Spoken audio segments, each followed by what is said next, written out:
Today we're going to be doing a comparison video for these two wall chargers right here.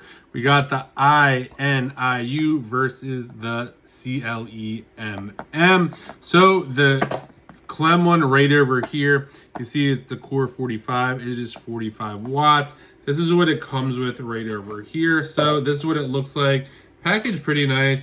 This is what it looks like. Pretty small, kind of compact.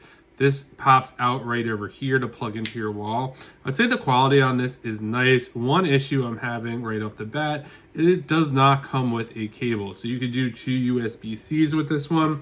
So the INIU one right over here, this is the block that it comes with right over here.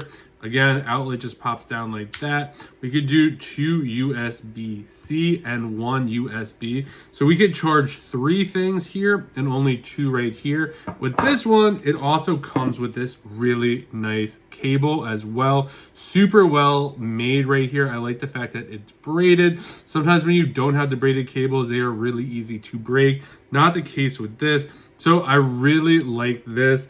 So if you're looking for a great charging block, I would probably prefer this one just because you could charge multiple devices. So you could charge one more device, and it also comes with the cable. There's nothing worse than getting a block without this, because guess what? You got to find another cable from something else to be able to use the block. So I would recommend this one over the other one. If you enjoyed this video and are looking for a great charger, definitely check this out, and a huge thank you to the brand for sending this over so I could do this review.